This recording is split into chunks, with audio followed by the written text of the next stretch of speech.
नमस्कार, India news के digital platform पर बहुत स्वागत है आपका। मैं हूं आपके साथ शालिनी कपूर तिवारी। कोरोना संकट से जब से देश जूझ रहा है तब से आज दूसरी बार आरबीआई के गवर्नर शक्तिकांत दास ने प्रेस कॉन्फ्रेंस की। वो सामने आए और बैंक्स के लिए कई तरह के उन्होंने राहत का पैकेज का ऐलान किया। अब लोगों के मन में तमाम तरह के सवाल हैं कि ये जिन चीज़ों का ऐलान किया गया है शक्तिकांत दास की तरफ से, चाहे वो नाबार्ड के लिए है, सिडबी की तरफ से है, सिडबी के लिए है, इन सब का हमें क्या फ़ायदा हो रहा है। देखिए ऐलान क्या क्या हुआ है, इसका एक अलग वीडियो हमारे यूट्यूब पेज पर आपको मिल जाएगा, वो आप डिटेल में समझ सकते हैं। फिलहाल मैं आपको बताती हूँ कि ये जो ऐलान किया गया है इससे आपको क्या फायदा होने वाला है, एक आम आदमी को क्या फायदा होने वाला है। सबसे पहली राहत और सबसे पहली बात जो गौर करने वाली है वो ये है कि अब एनपीए की जो डेफिनेशन है वो कुछ वक्त के लिए बदल दी गई है आरबीआई की तरफ से। पहले एनपीए की डेफिनेशन का मतलब 3 महीने तक आप अगर आपका जो ईएमआई है या लोन अकाउंट जो आपका है उसका भुगतान अगर आप नहीं करते हैं तो वो एनपीए की श्रेणी में चला जाता था। अब इस 3 महीने की जो अवधि है इसको बढ़ा करके 6 महीना कर दिया गया है। मतलब इसमें वो जो 3 महीने वाला पीरियड था जो पहले ऐलान किया गया था कि आप अगर चाहें तो मोरेटोरियम का चुनाव कर सकते हैं, ईएमआई अपनी ना दें, उस अवधि को मतलब 1 मार्च से लेकर के 31 मई तक वाली वो अवधि थी, उसके ऊपर और 3 महीना जोड़ करके 6 महीना अगर भुगतान आप नहीं करते हैं तो वो एनपीए की श्रेणी में जाएगा। ये डेफिनेशन एनपीए की यहाँ पर बदल दी गई है। इसकी वजह सबसे बड़ी ये थी कि देखिए अभी अगर आप मोरेटोरियम का चुनाव कर लेते हैं और आप अपने लोन का भुगतान नहीं करते हैं तो आप एनपीए की श्रेणी में चले जाएंगे। आपके एनपीए की श्रेणी में जाने की वजह से बैंक की बैलेंस शीट बिगड़ जाएगी और बैंक की बैलेंस शीट अगर बिगड़ती है तो वो लॉस में चला जाएगा।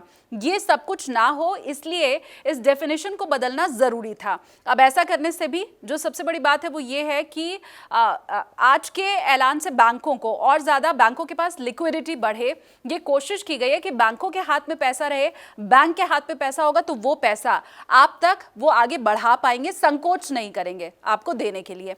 ये सबसे बड़ी कोशिश आज की जो पूरी प्रेस कॉन्फ्रेंस रही है उसमें निकल करके सामने आई है। अब अगली बात कर लेते हैं, वो है एलसीआर रेशियो। जो पहले 100% था अब उसे कम करके 80% कर दिया गया है। एलसीआर रेशियो का मतलब है लिक्विडिटी कवरेज रेशियो। अब ये भी अगर कम हो जाएगा तो इसका मतलब ये है कि ये जो राहत दी गई है बैंकों को, इसके जरिए बैंक के पास और ज्यादा पैसा बचेगा। और देखिए ये एक चेन होती है बाकायदा, बैंक आपको ज्यादा पैसा देंगे, आपके हाथ में पैसा आएगा तो डिमांड बढ़ेगी, आप परचेज करेंगे, मार्केट में जाकर के चीज़ों को आप परचेज करेंगे तो फिर मैन्युफैक्चरिंग बढ़ेगी। ये पूरी एक साइकिल है जो अगर लोगों के हाथ में पैसा आता है तो उससे शुरू होती है और इस तरह से इकोनॉमी संभलती है।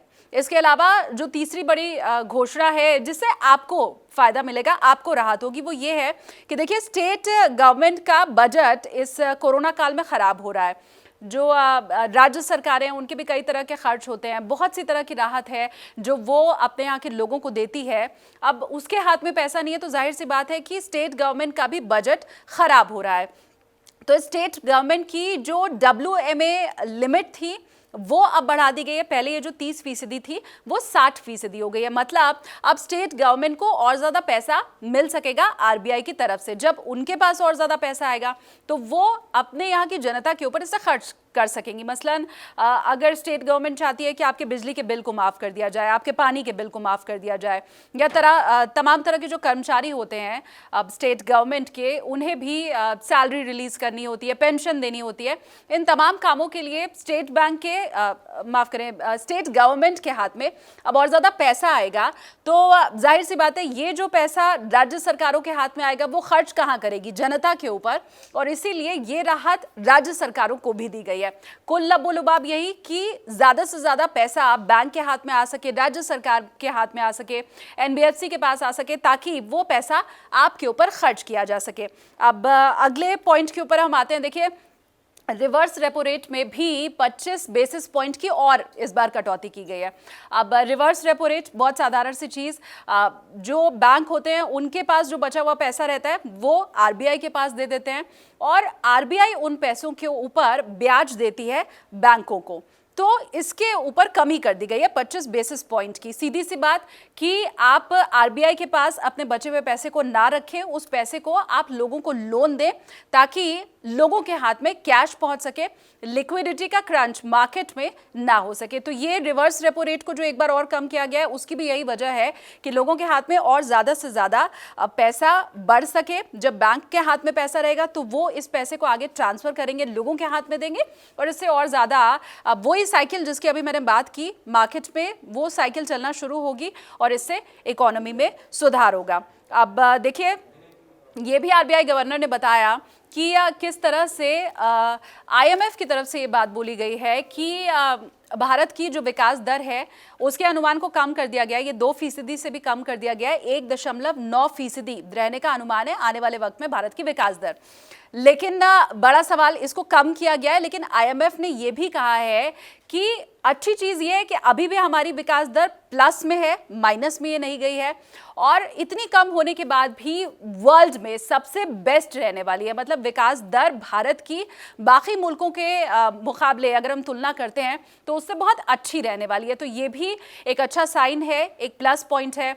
इसके अलावा शक्तिकांत दास ने यह भी कहा कि ये कोई अंतिम फैसला नहीं है। अगर आगे आने वाले वक्त में हमें लगता है कि हमें और ज़्यादा राहत देने की ज़रूरत है, अभी भी मार्केट में लिक्विडिटी उतनी नहीं है, लिक्विडिटी क्रंचेस हैं, तो हम इसे और ज़्यादा बढ़ाएंगे। ये हमारा अंतिम फैसला नहीं है।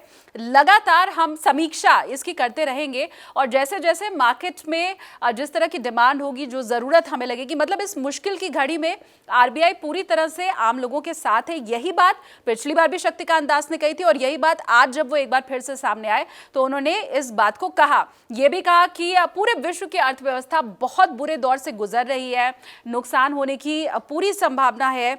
इसके अलावा $9 ट्रिलियन के नुकसान की संभावना पूरे वर्ल्ड में है, लेकिन जो विकास दर भारत की है वो जो पहले का अनुमान था उससे कम जरूर हुई है, पर जैसा मैंने कहा कि बाकी देशों से अगर हम तुलना करें तो अभी भी बहुत अच्छी स्थिति में हम हैं। और ये भी एक अच्छी बात कि सरकार की तरफ से, गवर्नमेंट की तरफ से लगातार ये कोशिश की जा रही है कि जान भी और जहान भी, इन दोनों ही चीज़ों को बचाया जाए। जब पिछली बार निर्मला सीतारमण सामने आई थी और उन्होंने राहत पैकेज की घोषणा की थी तो वो राहत पैकेज जान भी वाला था। मतलब आम जनता को, आम लोगों को किस तरह से उनका पेट भरा जा सके, किस तरह से गरीब जनता का भला किया जा सके, तब पैसे डायरेक्ट गरीबों के खाते में गए थे। जब निर्मला सीतारमण ने सामने आकर के राहत पैकेज का ऐलान किया था, वो पैसा डायरेक्ट गरीबों के खाते में गया था। अब ये जो आरबीआई गवर्नर की तरफ से बात कही गई है, ये बैंकों के लिए है और इसका भी ठीक है, डायरेक्ट आपके अकाउंट में पैसा नहीं आ रहा है, पर कहीं से घूम फिर करके इसमें आपका ही भला है। देखिए, मंदी वो दौर होता है जब तमाम चीजें कौड़ियों के भाव बिकने लगती हैं, बहुत सस्ती चीजें हो जाती हैं, लेकिन उन सस्ती चीजों को खरीदने का पैसा भी लोगों की जेब में नहीं होता है। अब ये पूरी कवायद सिर्फ इसलिए है कि आपकी जेब में पैसा डाला जा सके, आपको किसी तरह की तकलीफ ना हो, आप बैंक के पास जाएं तो वो आपको शक की नजर से ना देखे, आपकी जरूरत को पूरा करे।